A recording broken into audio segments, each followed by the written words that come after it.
Good evening. Today is Friday, July 12th, 2013. My name is Matthew Ogden, and I would like to welcome everybody watching to a live webcast on LaRouchepack.com featuring Mr. Lyndon Larouche. Leandra Bernstein is joining me in the studio tonight to be posing questions to Lynn. First, I would like to announce that coming up next week, the LaRouche Pack has decided to take a very significant political step and bring all 6 members of the LaRouche Pack Policy Committee into the Washington area for a very important escalation in our efforts in Washington, D.C. Now, Mr. Larouche has requested that we begin tonight's proceedings with a question which has come in from the institutional layers, contacts inside the leading institutions of the United States, which want to pose the following question to him. The question is as follows. Mr. Larouche, with the introduction yesterday of an additional Glass-Steagall bill into the United States Senate, there are now 2 Senate bills and 1 bill in the House of Representatives with 70 co-sponsors. All of these actions have been taken on a bipartisan basis. No matter how you view the individual members from both houses, the fact is that influential personalities have come out in support of the reinstatement of Glass-Steagall. Where, in your judgment, does the fight for Glass-Steagall stand, and what is required for an effective policy to be actually implemented? Thank you. We have to understand that unless certain things are done, that what will happen in the course of the election process will not be something to remember. It'll be something very dangerous. And we're going to have to induce a kind of cooperation that has not been considered for some time in the history of the United States Senate and House of Representatives. Because you've got, look at that, you've got a food crisis in the United States that people are going to starve while farmers are being pushed out of marketing. The water crisis is immense. There's nothing you can say as a, shall we say, conservative to reduce expenditures. It won't work. You'll kill the American people. So the point is that if we have a bringing together of people who are candidates in this process, we can actually, with cooperation, we can do a number of things that will save the United States and help other parts of the world as well. But the first thing we have to do is to realize that we have an impossible situation, apparently, in the United States itself as well as in other countries. Europe, for example. Europe is on the verge of disintegrating, Western and Central Europe. That's part of it. And that is not going to do any good for the United States to have Europe disintegrate. We have crises in other places. We have a crisis coming up in China. China is about to plunge into a depression if Europe continues in the direction it's going in, and if the United States goes in the direction which it could go here. The collapse in large scale of the economy of China will be a destructive blow for the United States as in a greater degree for Europe. This says nothing about what South America's situation is and nothing about what Africa is and so forth. So we need to have not just a bula, a reorganization of the schemes of our government. We have to have a very serious cooperation, not where the president leads everything. We have too much president right now in the United States because he's not qualified to do all the things he's trying to do. And some of the things he's trying to do shouldn't work anyway. They're bad ideas.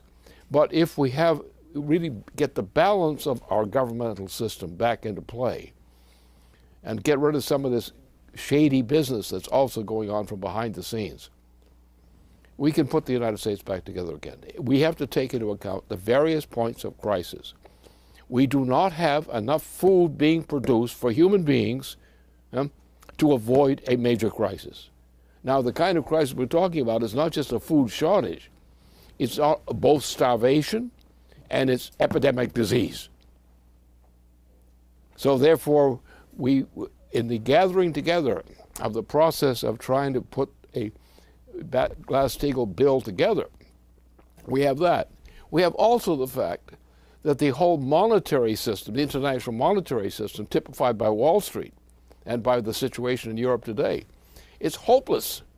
Well, it's maybe fun to watch all Wall Street go to hell, which they're going to do anyway. But it's not good for the United States to have them do that on our doorstep. So therefore, we've got to think about this kind of change, and obviously the Congress as a whole is the instrument which is most appropriate, because the Congress, when it's functioning as a whole body, or most people are functioning together as a body, Democrat and Republican and so forth, we can make the decisions, and there are emergency decisions that have to be made. We can make those decisions which will enable us to actually solve some of these problems. Look, Wall Street is finished. Wall Street, as you have known it, is finished. It cannot exist. It is hopelessly bankrupt. There's nothing in it but fake values to speak of. So Wall Street is nothing. It's not an asset. It's a criminalized kind of place, which is not a good place to be.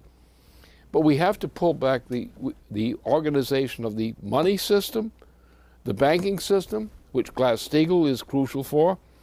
But we also have to get back some food growing back in the western states, where they didn't have any the water available to build up the agricultural product in this area.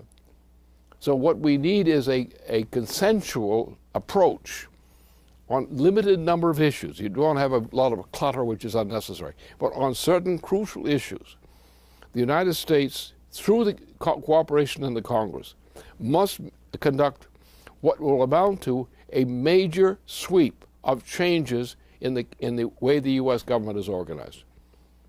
And I believe that enough people in the Congress who would be individually willing to put their shoulders to the wheel on this one. And there are other problems which need to be dealt with more emphasis on the Congress. The American people now have no confidence in the presidential system. They have only the fear of the presidential system, not the cooperation.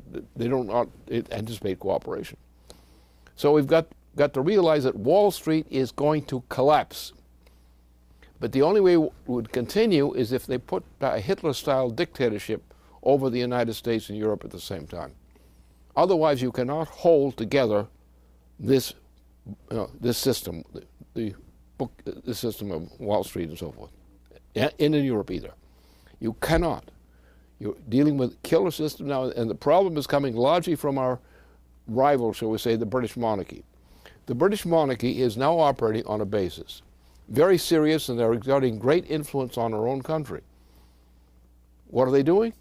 The Queen is committed. The Queen of England is committed to going to a reduction of the human population of the planet from 7 billion people to less than 1. And this is already in process. And much of what we're getting, especially in the Wall Street crowd, reflects this anticipation. So therefore, we have to stop that. Because if you do that, you're going to turn this planet into a hellhole. And you're going to kill a lot of Americans real fast. Because they're not going to have food to eat. The American people as a whole do not have enough food to keep them alive under the present trend. That has to be changed. We don't have the farms functioning that we had. We don't have the cattle we used to have.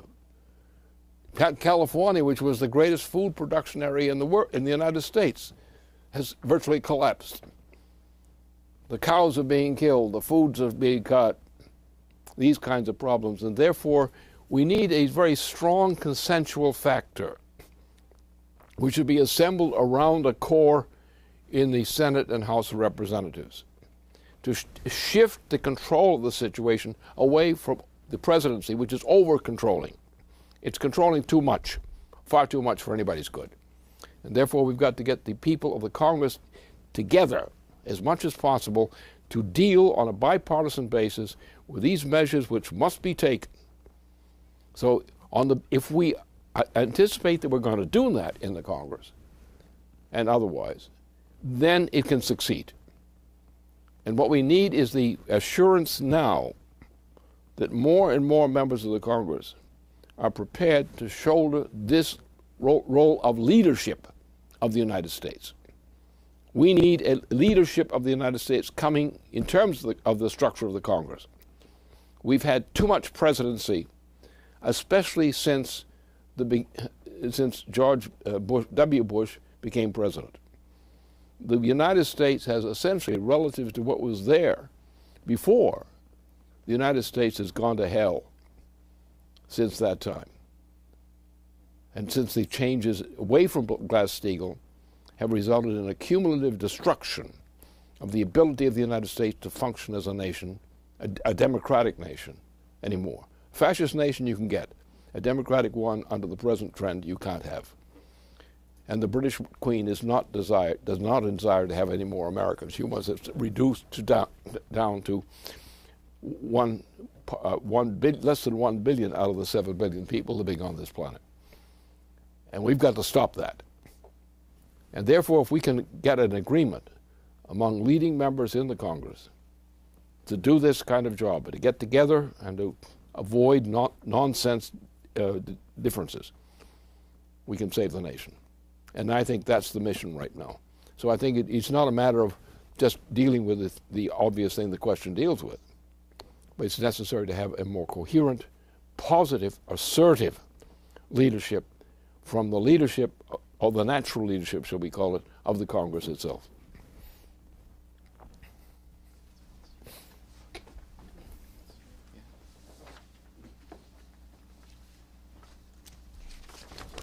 All right. Now we have a number of questions for you tonight, so I will try to keep things as brief as possible. Now, on numerous occasions you've said that after we put Glass-Steagall through, there's going to be a significantly decreased amount of money in the system. Now, the question comes up very often, especially on the issue of Glass-Steagall, where many people who are ostensibly for it are for Glass-Steagall but not ready to give up Wall Street. They say, "Oh, but can't we just keep Wall Street?"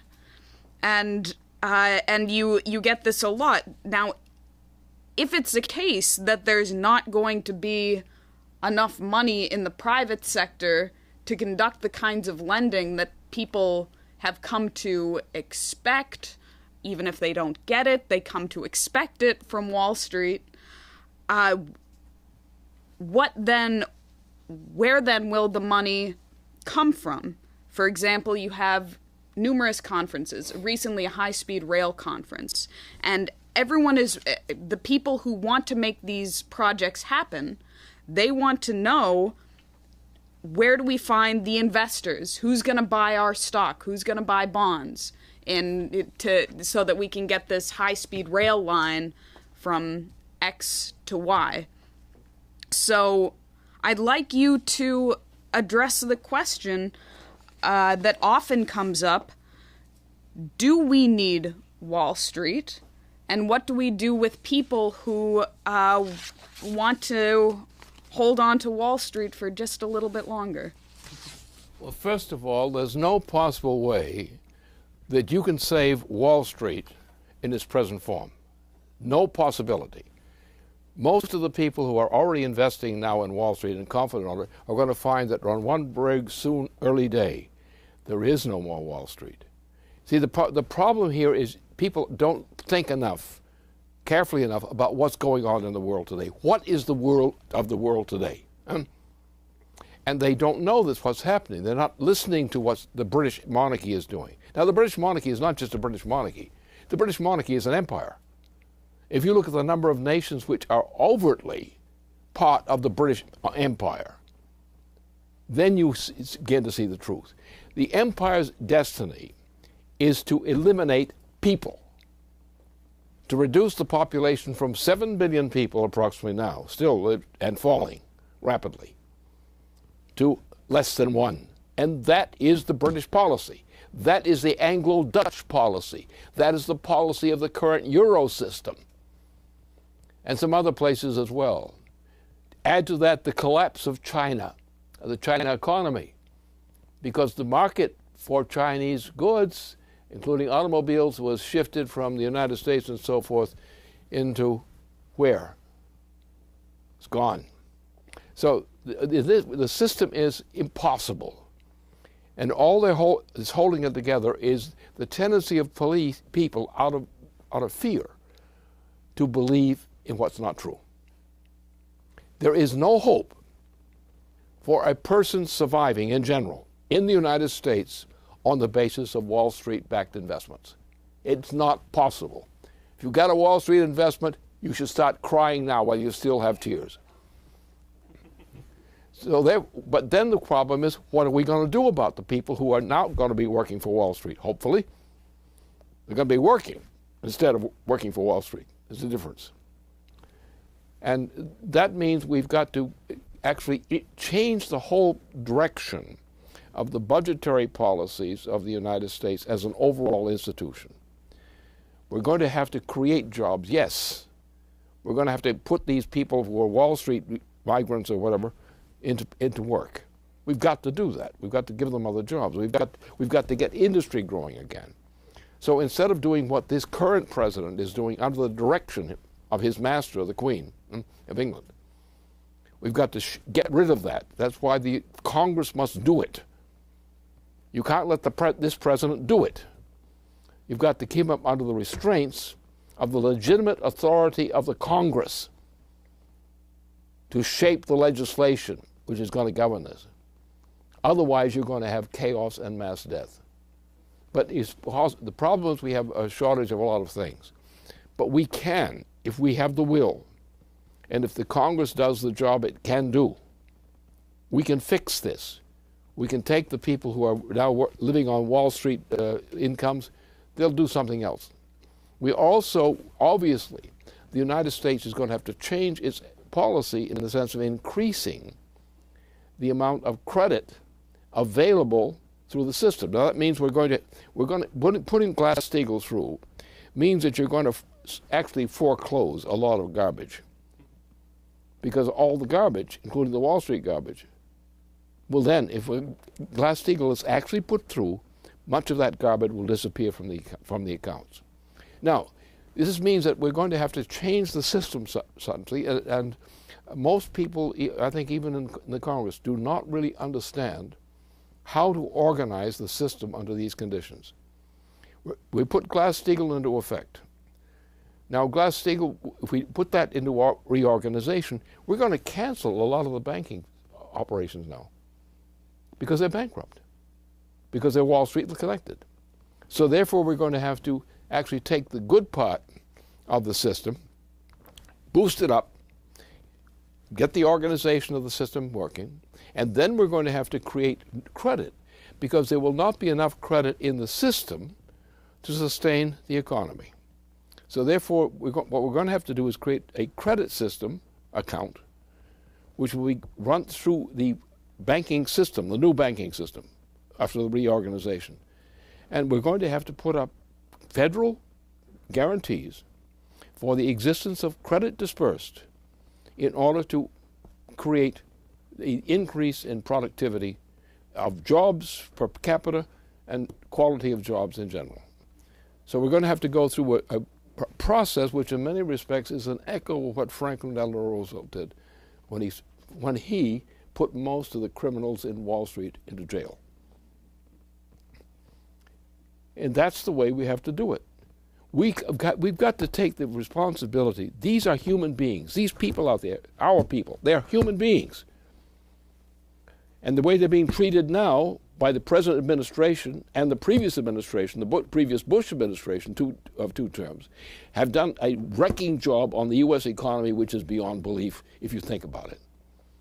So therefore, we, through the U.S. government, in the way that Franklin Roosevelt approached this problem in his own time, we've got to take the responsibility to get the job increase to grow, to make the food more produced, all these kinds of things. And I think the optimism which we have the potential to create among our own people in the United States, if they are convinced that the disaster they're living through can be relieved in at least as rapid a way as Franklin Roosevelt dealt with the crisis back in 1932-33, when 33 did it. That we can say we can do. It's going to take a lot of devotion, a lot of intelligence, and so forth. And if we can get the members of the Congress, or a great majority of the members of the Congress, in both parties, and all divisions, to recognize this, we in the United States have the power, as citizens of the United States, especially those who are in office, to do the kinds of things which are needed to restore this nation to recovery, and to lead also in creating new conditions of life for people in Europe who are now going through hell. Get them out of hell. That's what we have to do, and we can do it. It's not going to be pretty, because we've gone so far deep down in this thing that there are not great opportunities in terms of incomes available. But, as Franklin Roosevelt showed in the 1930s, if we start the process, we can stop the bloodletting, and we can begin to build our way back to a full recovery. And that kind of recovery orientation, not only for us in the United States, but in our concern for Europe and other parts of the world, have to be expressed that way.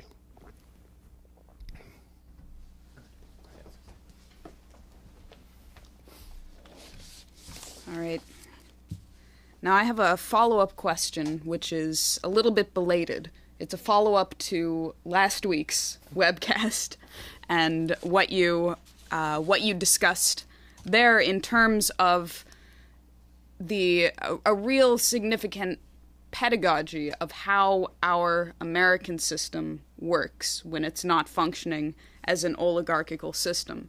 And you raised the issue of employment, of food production, and just based on the current statistics, we are at a point where 40%, almost half of the existing jobs in the United States are low-wage jobs. We have lots of temporary work. We have the work in the public sector is being slashed, while service industry jobs are being created. So we're losing teachers, we're losing state workers, people who had pensions, who had retirement, who had health care, and they're being replaced with temp workers, with part-time workers, and the like. And at the same time, we've published extensively the components of the food crisis in the United States, our lack of ability to even export food, where a decade ago we were exporting significantly more food to nations in need than we are right now. But last week you cited the works of Alexander Hamilton and his reports to the Congress. And one of the most significant of those reports is a report on manufacturing. And last week you posed a sort of rhetorical question of how you take the total effort of mankind to maintain and increase the production of life, of human life. You described a dynamic system in which everybody contributes to everybody's profession and expands the available professions. Now, in going back through Alexander Hamilton's report on manufacturers, he outlines each of these elements very, very specifically, and I'd just like to throw them out as a description. He says you want to establish a division of labor so that each one of your workers can aim at a single task, so that you're not doing everything. You're not farming, trying to make your equipment, trying to make your shoes, etc. You can have a single focus. Then you employ machinery The employment of machinery allows for more skillful work. You can do the same action, but it's much more powerful through the employment of machinery. Then you have more occupations that are available. Now you have year-round work. You have work that people who were in your population, who were unemployed, could not do, but now they are able to do. Then you have to take into account the effects of infrastructure, how water, access to water, power, transportation for people and goods impacts your overall economy. Then you look at the greater scope for a diversity of talents. Since you have a working population that is directed in each of these areas, they have more opportunity. They are able to find their talents in these pursuits versus being employed in menial labor, not using their mind, not developing their potential skills. And then you have the development of new resources. You can, thanks to these interactions, you have the potential to develop these new resources. And what's most important, though, is that this is occurring within a national economy. And one element that Hamilton points to is that when you promote domestic manufacturing, it in turn promotes domestic agriculture, because you are creating, through the domestic manufacturing, a steady demand. So whereas when we were a colonial exporter, it was just when our colonial masters would say, "Hey, give me some cotton. Hey, give me some produce," that our workers would be employed. Domestically, you have that constant demand. So these were elements that Alexander Hamilton laid out in his report on manufacturing of a dynamic national economy. And I would just like to make the side note that this report was republished by an act of Congress in 1824. The Congress said this report needs to be republished. And it was republished under a different name. It was republished under the name The Wealth of Nations. So the Congress took actually the exact title of the Adam Smith piece of work and assigned it to Alexander Hamilton's report on manufactures. So since you laid out the outline for this system last week, I'd like you to further elaborate the system for our purposes.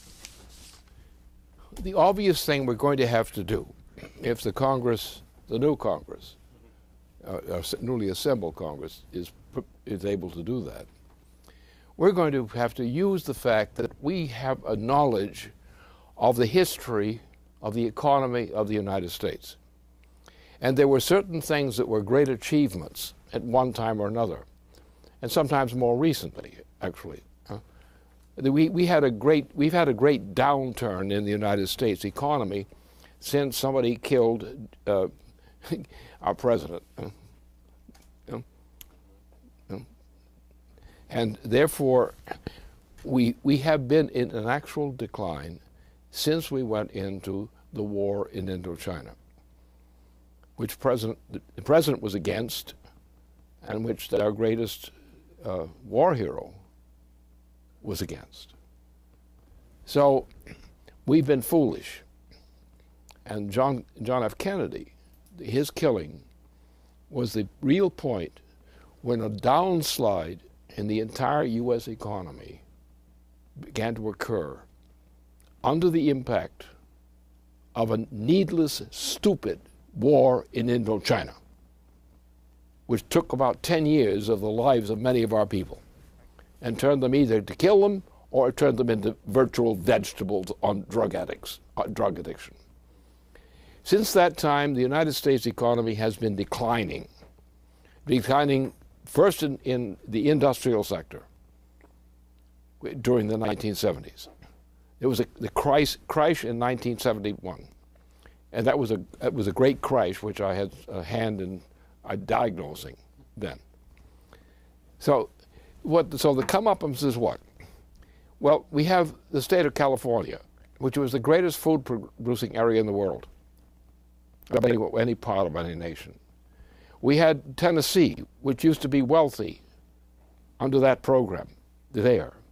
We had what was in Pennsylvania, which used to be a great industrial state with many other features, agriculture and so forth. What about Detroit? What about Michigan and the area around that? I saw, and I was there, and fought to prevent the shutting down and the transfer of automobile production to China and elsewhere. We had a lot of people that were working and supporting me, but then they came under pressure and they gave in. Now what we have is we put the automobile industry into China, took it out of the United States, put it into China. Now what's going to happen? If the United States economy collapses, as it is tending to collapse, and as Europe is collapsing, then China is going to lose its market for the product produced, which used to be produced by the United States. So if we just take lists of these things, take Texas. Texas is almost dead in terms of food growing. The cattle are gone. The cornfields are gone. Everything that was essential to us is largely gone. So therefore, the obvious thing we have to do, with some other ingenious thing stuck into it, we're going to have to say the policy of the United States henceforth, from this year, is going to have to be rebuilding in areas where the kinds of skills and traditions which we used to have can be resuscitated in order to make a composite out of these elements which will restore the United States to being again the United States. And we have to think of our cooperation with other nations in other parts of the world in the same terms. We have to look on the basis of what we have, skills which are dying. We have older people in their 60s and 70s. But in the machine tool design area, those people are powerful. But they're not being used. They're not being employed. So therefore, what we have to do is first fix, repair what was broken. And just by looking at what was great in our nation in terms of economic power and social processes, put it back. It'll be slow, but we got to start somewhere. We've got to rebuild California. It can be done. We know where it is. We've got to, California, we've got to rebuild the water system, the sources of water. We've got to have the WAPA project, which will be more than was intended back in the 1960s. This time we're going to have to go with higher technology. And that will enable us to get the water system, which we can know how to increment. We know how to do it. And if it's done, we've got a solution to California and some other places. And we have things that we can do now which we never were capable of doing at any time in the past, even in our best time.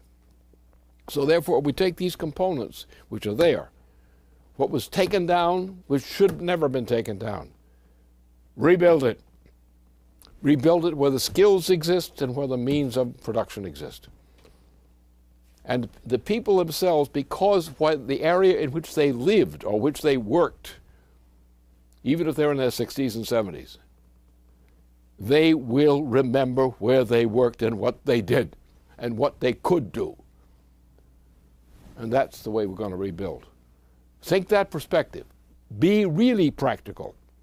Where people exist who know how to do something, keep them occupied there and give them every opportunity where you can. That's the way to rebuild.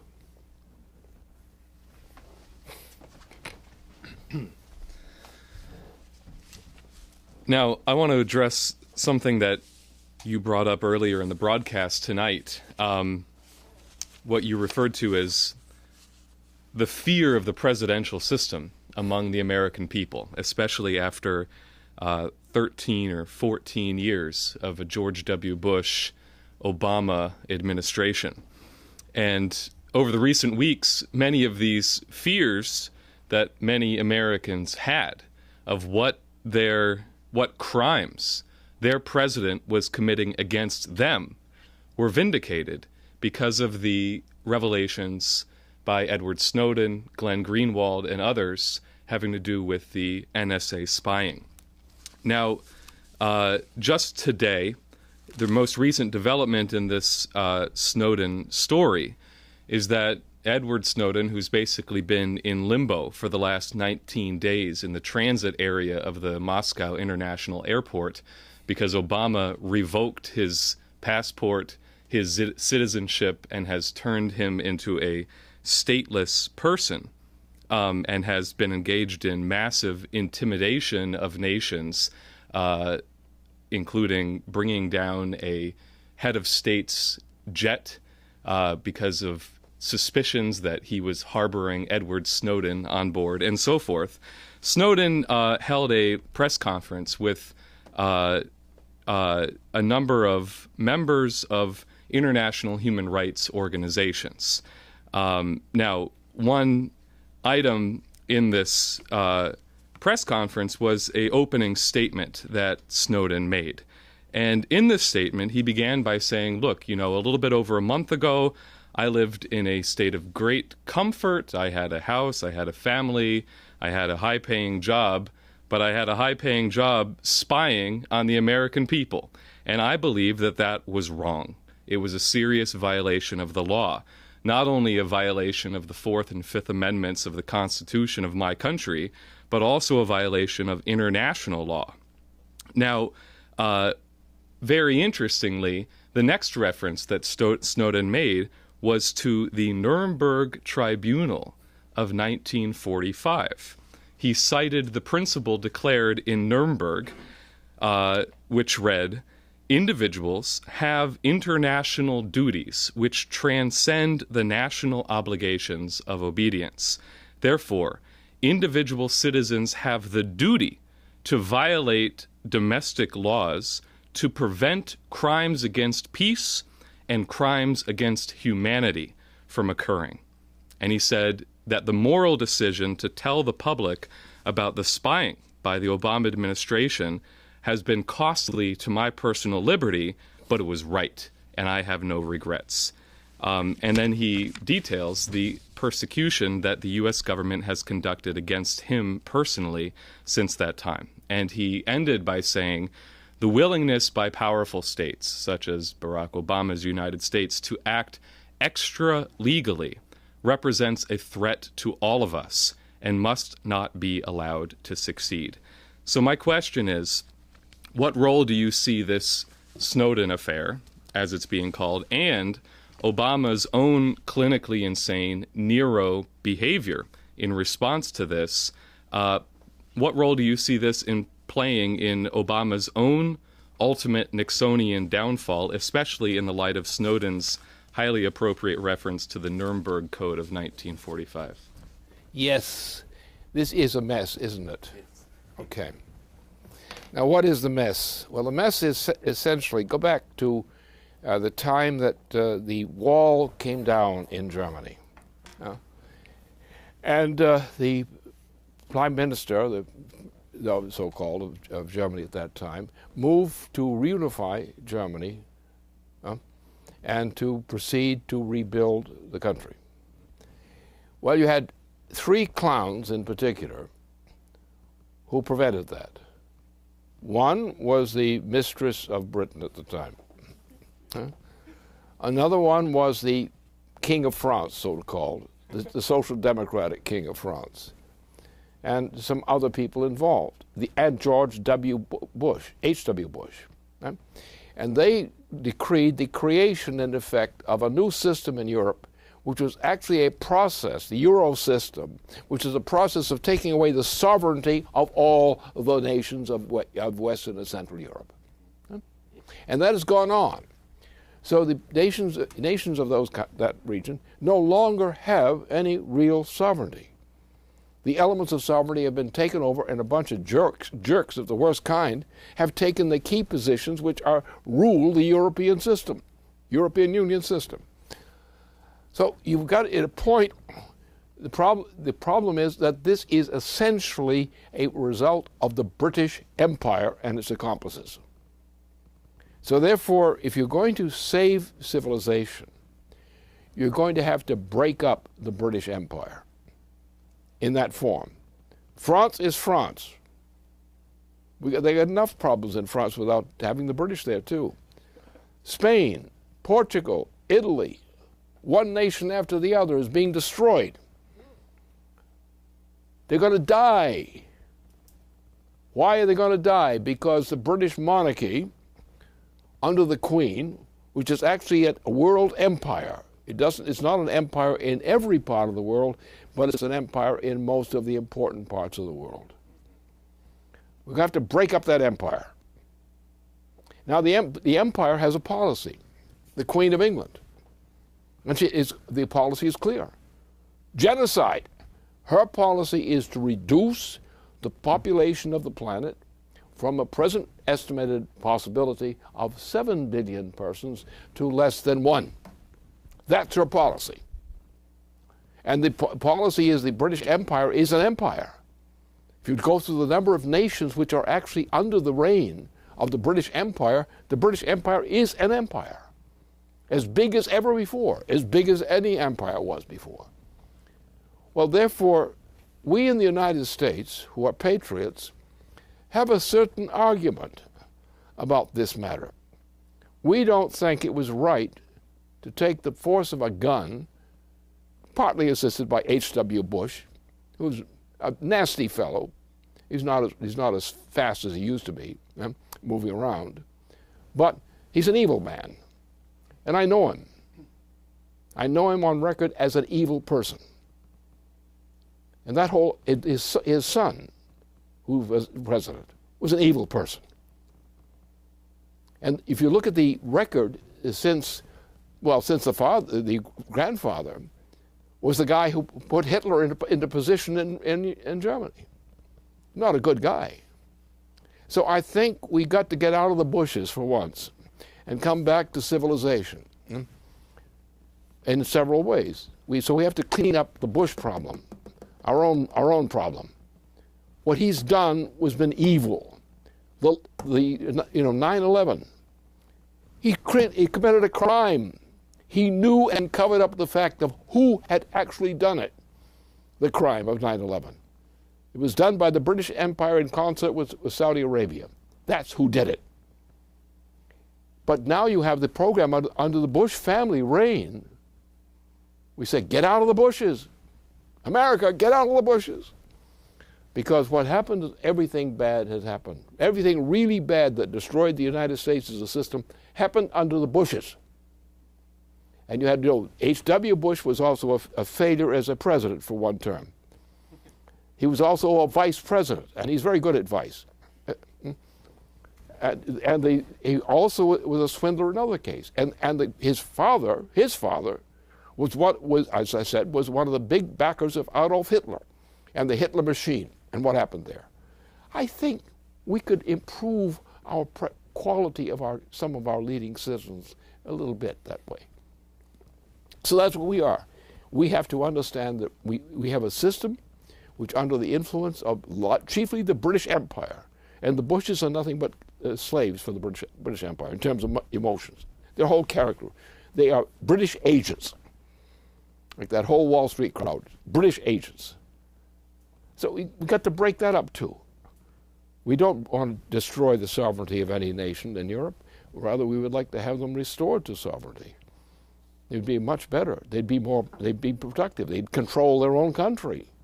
Spain doesn't control its own country. Portugal doesn't control its own country. Italy doesn't control its own country. And Germany really doesn't control its own country, though it tries to, in a very weak way. So the time is, our interest as in the United States, our interest is sovereign nation states and good sovereign nation states. We want the system of cultural sovereign states restored to end this whole kind of an imperialist effort. With what this is a new Roman Empire is what we're living under.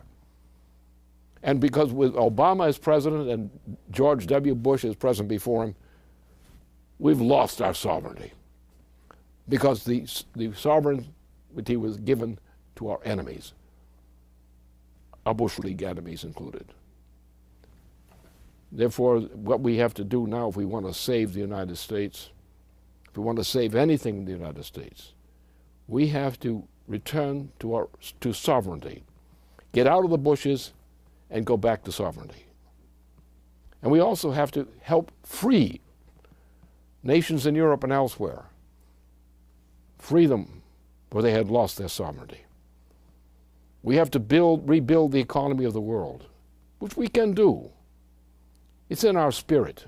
May not be in our capability right now, but it's in our spirit. We've got to do that. And we have to, and I stand here on this, we have to, as I know I have to.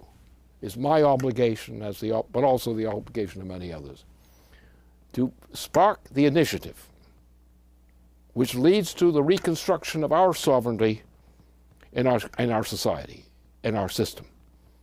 And to understand that we cannot defend our own sovereignty unless we have respect for those of other nations. So we have to rebuild the world on the basis of cooperation among respectively sovereign nation states, which is our natural interest. It's our natural habitat, in fact, or at least intellectually habitat. And that's what we have to do. And the time has come.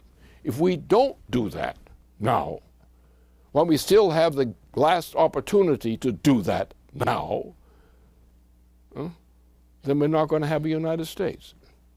So if you're a patriot of the United States, you are going to willingly, actually enthusiastically, do as I have suggested here.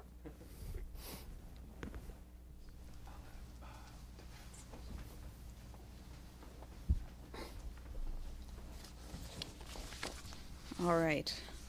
Now, I'd like to go back to a forecast that you made 2 weeks ago on the weekly report, Wednesday weekly report, and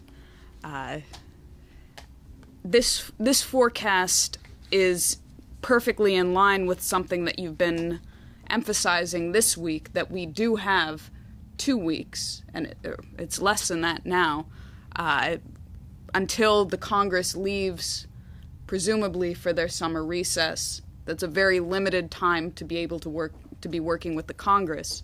But on that weekly report, you issued the forecast that if the policies of the United States continue in the way that they are going without any change, you will have a disintegration of the economy. You could have something like fascism or worse. Now, it was interesting that earlier this week there was a bail-in proposal that went through the European Parliament. The European Parliament voted in favor of a bail-in provision to resolve these G-SIFI enormous mega banks. Now, a few days after that happened, Jorg Asmussen of the European Central Bank said that a bail-in mechanism, which would go into effect as the ECB's would as late as January 1st, 2019, was much, much too late. The European Parliament proposes a bail-in to enter into force in 2016. He says that's an improvement. But I think January 2015 would be better. Markets will, in any case, anticipate bail-in earlier. Now, this is also in the environment. Ben Bernanke made some utterances earlier this week, basically repeating his hyperinflationary policy of the endless quantitative easing, Q eternity, as some of us call it. And at the same time he was giving this speech saying quantitative easing would continue, the FOMC meeting of mid-June, the meeting minutes were released showing a division, about half and half of the Fed governors saying go ahead with the quantitative easing hyperinflation, and then half saying just cut it off. And we've reported on this recent the annual report from the Bank for International Settlements, which was encouraging the Federal Reserve to just straight cut off quantitative easing, to let the system go. Now, with what was said from Asmussen of the ECB, we need bail-in sooner, and then the fact that there are ongoing hearings in the Congress debating Dodd-Frank, which establishes a bail-in provision in the United States. It was Mario Draghi in 2009 who said every nation, sorry, not 2009, 2010, who said every nation needs a Dodd-Frank. Every nation needs this ability to resolve conduct these cross-border resolutions. So that being the case, and with what you said earlier this evening about that Wall Street could not exist in its present form, cannot exist, but that we could go for something like fascism. And given what we're seeing coming out of the Obama administration, I'd like you to address the seriousness of this and also what we do about it. Well, first of all, there is no possibility that with the way things are going under the British monarchy and what it represents. Remember, the British monarchy is a world empire. It is an actual world empire. There are some niches in the whole picture which are not British as such. But the world is now dominated by the British Empire. And the policy of the British monarchy, which controls this empire, is the reduction of the human population from its recently established 7 billion persons to less than 1. In other words, you have a monster out there which bases its policy on genocide in the order of reduction from 7 billion people to 1 billion people or less. Right? That's the reality. Now, if you're going to put up with that, if you're going to condone that, you are a pig. And you know what happens to pigs? What their destiny is. So therefore, that's the starting point you have to proceed from. This, if Glass-Steagall is put through, and is put through honestly, Wall Street will disintegrate. And that will be a very, very good thing. Because instead, we'll let the guys who've been stealing and swindling go in the barrel for a change, and let the normal human beings have a chance to really work for their living and have some decent kind of life.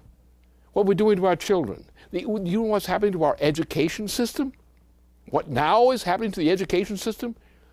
They're coming in with short-term teachers, throwing the qualified teachers out in secondary schools, throwing the qualified out and giving them no education to speak of, no real education at all.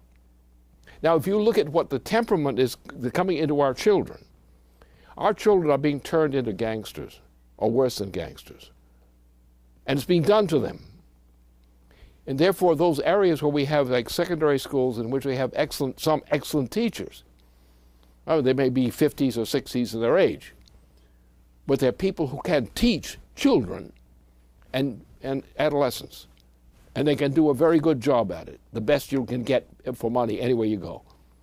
They're throwing them out of the schools and bringing in jerks who have no idea what education is and giving the children a short shrift. In other words, we're making our children stupid and worse than stupid. So therefore, the time has come that we have to crack down. We have to crack down on the moral standards which this nation has represented in its best times. Maybe not even its best times. That would even be better than anything we're getting right now. So we have a dedication, a proper dedication. A crime is being committed against the United States and by the United States, against the people of the United States and against the people of the world. We've got to stop the crime wave and go back to the standards we used to have, what we used to call honesty, what we used to call opportunity, what we used to call all these things that we liked, and to have neighborhoods you can live in. Well, for example, education that works for you, These kinds of things. It's silly business almost. It should be done. And we have to do that now. Because if we don't, the Queen's policy will reign. And the Queen's policy, how many people are we talking about on the planet now? 7 billion? The Queen is already pushing for less than 1 for the planet.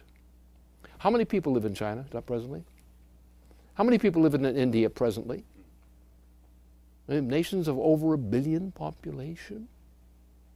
And you're going to chop off more than 6 billion of the 7? And you are not worse than Hitler? Anybody who's doing these policies is worse than Hitler. And they're based on people who think like Hitler. Only they were more ambitious. So therefore, we now still have power. That is, the United States has power. Other nations have power. The British want to kill us? No, they're not going to kill us. We break their empire up and let them have their kingdom, their little kingdom. Let them have other things, but they're not going to have that kind of power ever again. They're going to become normal nations, which do normal things that normal nations do in terms of what they understand their best interest is.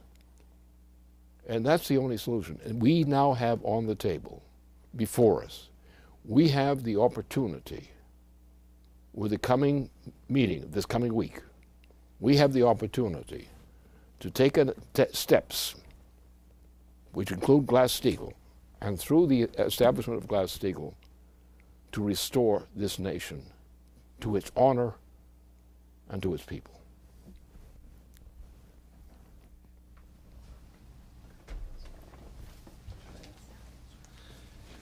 Well, on that note, one final question.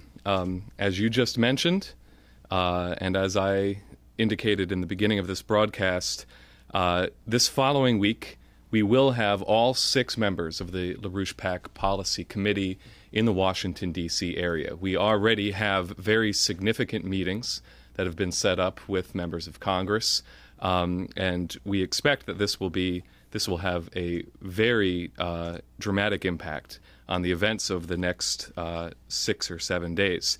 Now, I want to ask a question on this theme, and it really continues the remarks that you made this past Monday in the discussion that we engaged in with the policy committee, where you said the responsibility lies with you, the people who are in this room. Very few people, but the very small handful of people who have succeeded in grasping the intellectual insight necessary to provide real leadership for the nation. And as you've repeatedly emphasized, leadership doesn't lie in the majority, but often leadership lies in the minority, in the small minority, often in the very small minority who possess that intellectual insight and the courage to lead. So I would ask as a final question, as a prelude to the events of the coming week with the incoming policy committee, what is the challenge that we have to take up if a very small minority of us are going to succeed in leading this country? Well, as you know, I am 90 years of age. And therefore, when you get to be 90 years of age, with my background and experience, you tend to say, well, this is not going to continue forever. And therefore, it's the time to focus on things which will have permanent value when I am gone. And that's the most important kind of mission you can have at my age and circumstances and so forth, and experience. I've been all over the world practically. I've been involved in everything. I've turned things upside down in various parts of the planet repeatedly. I'm good at that. And therefore now I have to take this wonderful good policy and ability to put it to work for my final run for making anything very big happen. And therefore I'm concerned to do this purpose. Now in the process, because of what I do and what my temperament is to do is essentially we have some young people. They're not that young anymore. We're going into the 30s department right now, at the best. So in any case, what these young people have, and they're on this particular committee, happen to be people who have exceptional capabilities, and they have enhanced those exceptional capabilities greatly during the past several years. So therefore, if I call them together as a team, and if you have heard, some of you may have heard the conversations that go on among these people, which I have practically every Monday, but for some years now. And they have not only been very bright, very capable from the beginning. They've been candidates for office, federal office, but they're also especially gifted. And when you put them together, which is what I understand very well, when you take some individual people who are very good, each good in terms of what their capabilities are, and then you give them several years of experience of working together for common actions to common ends, with a great variety of different kinds of things you do as these common ends. And when you assemble them together, as opposed to keeping them separate, so to speak, or being separate, you get an effect where they jam together, they lodge together, and they're capable of immediately responding at a highly rapid rate for great tasks. And what they have done, and the record exists in terms of the records of our organization. We've seen time and time again the kind of thing that we call leadership, real leadership. They have it. And they have this kind of leadership. So that when it comes to the question of ideas, they are very knowledgeable in many fields. They have all been demonstrated and tested to have this ability. So the idea was take the whole organization we have, put it into operation around the Congress. The Congress is the center point of reference for us. And pull these forces together and use that as a vehicle to draw together other people who may not always agree with each other, and to bring them together with a mission of the type I spoke of tonight. Let's take the people of the Congress and look at the body of the Congress as containing people who, if they're pulled together in the right way, whatever party they come from, if they're pulled together in the right way on the question of forming a new sort of government now, which can be done, we can push the president into the places he belongs, but not big things above that. He should just be modestly the president for as long as he chooses to remain president. And he might not like our conditions, so therefore he might want to go away because he doesn't like what we do. All right. But anyway, if the Congress moves together to get the Glass-Steagall through, and to recognize that Glass-Steagall is the core, but only the core, of the reforms which have to be to save the nation. The purpose is to save the nation, to rebuild it, to get it out of the dirt and back into the pride it used to represent in these various states and areas I've indicated. That is what has to be done. I think it's possible to do that in this coming week. It's possible. The question is, make it happen.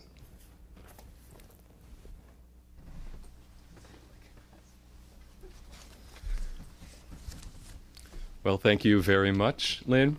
That will bring a conclusion to our broadcast for tonight. I'd also like to thank Leandra Bernstein for joining me in the studio. And I thank all of you for watching. That's the end of our broadcast. Good night.